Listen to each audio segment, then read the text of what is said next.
Σε αυτό το βίντεο επισκεπτόμαστε το μνημείο των εκτελεστέντων στα Καλάβρητα. Στη συνέχεια κάνουμε μία στάση στον ιστορικό πύργο των Πετμεζέων, τοπικών ηρώων του 1821 και καταλήγουμε στο καταπράσινο και πανέμορφο Πλανητέρο.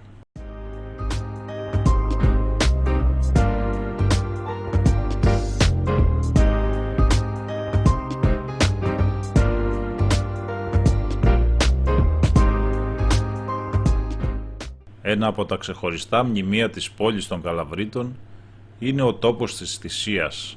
Εκεί, στις 13 Δεκεμβρίου του 1943, οδηγήθηκαν από τους Ναζί όλοι οι άντρες της πόλης από 14 ετών και πάνω και εκτελέστηκαν. Στη συνέχεια έκαψαν και λαιλάτισαν τα σπίτια των Καλαβρίτων και των γειτονικών χωριών, κλέβοντας παράλληλα ό,τι πολύτιμο υπήρχε και τα ζώα των χωρικών. Κανένας από τους υπευθύνους των εγκλημάτων αυτών δεν λογοδότησε στη δικαιοσύνη, ενώ μέχρι και σήμερα ακόμα δεν έχει καταβληθεί καμία απολύτως αποζημίωση. Σήμερα, στο λόφο του Καπί, βρίσκεται ένας μεγάλος σταυρός που θυμίζει την αποτρόπαια πράξη. Στις στήλες που περιβάλλουν το κεντρικό χώρο αναγράφονται τα ονόματα και οι ηλικίες των εκτελεστέντων, που πολλοί από αυτούς ήταν παιδιά. Και το σύνθημα βέβαια όχι πια πολέμη.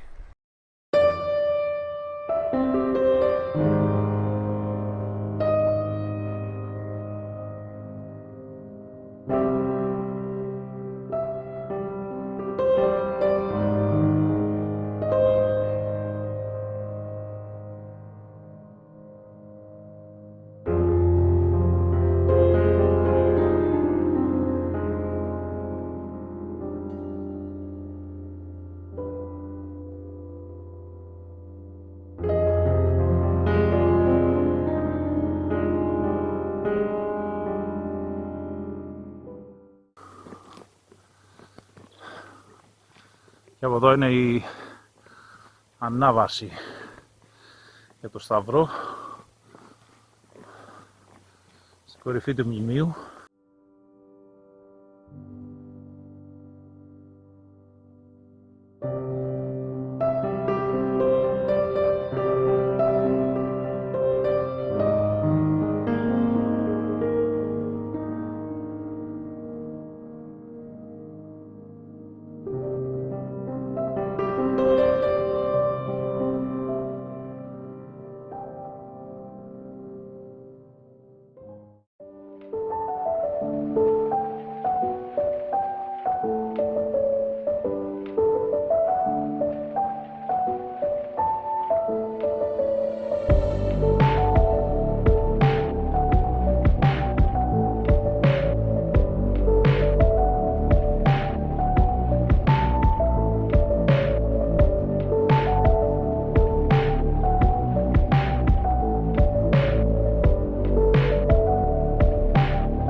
Συνεχίζουμε τη διαδρομή μας για το Πλανητέρο.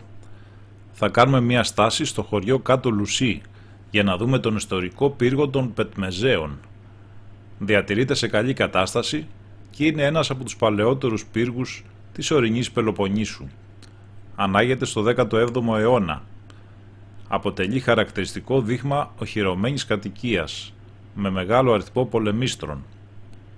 Υπήρξε κατεξοχήν κέντρο αντίστασης κατά τη διάρκεια της Επανάστασης του 1821 και έχει χαρακτηριστεί ως ιστορικό διατηρηταίο μνημείο.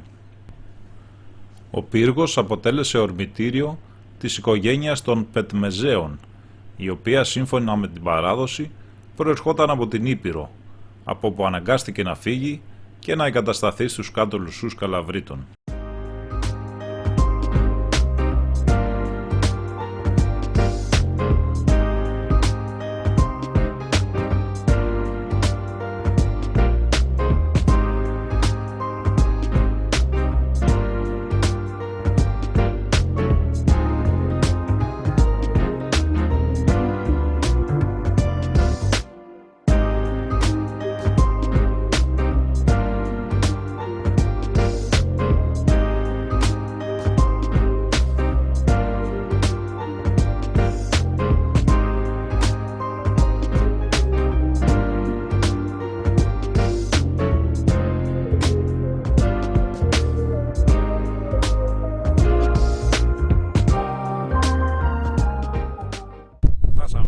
Εδώ είναι ο πύργος των Πετμεζέων, των πλασχηγών των Καλαβρίτων, σε πολύ καλή κατάσταση, ανακαινισμένος, στο χωριό Κάτω Λουσί.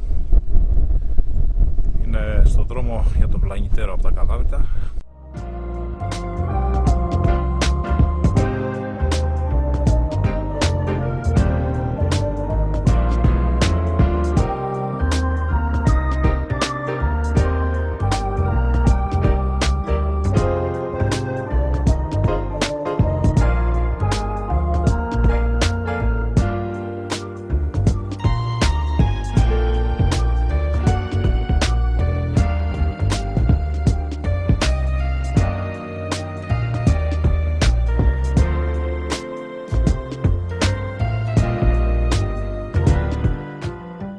Πηγαίνουμε τώρα στο γραφικό Πλανητέρο.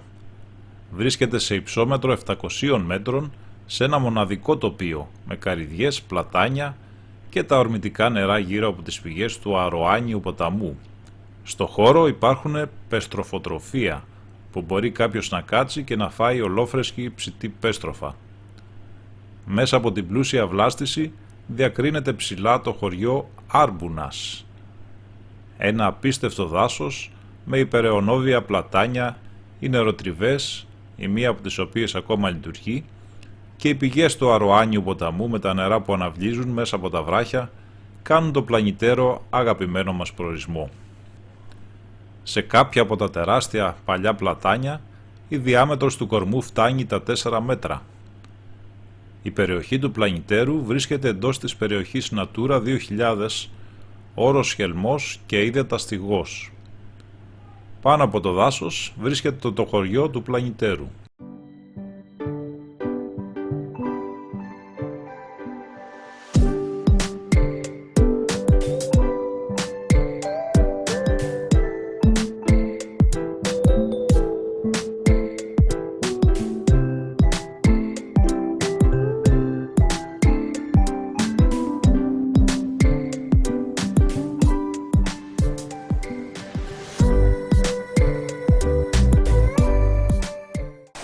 Και όλος αυτός ο δρόμος που οδηγεί στο χωριό Πλανητέρο είναι πολύ όμορφος, με τα πλατάνια, τα νερά, και υπάρχουν πολλά έτσι εγκατελειμμένα κτίρια που ήταν νεροτριβές ή και μερικά ίσως εστιατόρια και αυτά, που όμως είναι εγκατελειμμένα, δεν ξέρω για ποιο λόγο, και ένας όμορφος καταράκτης εδώ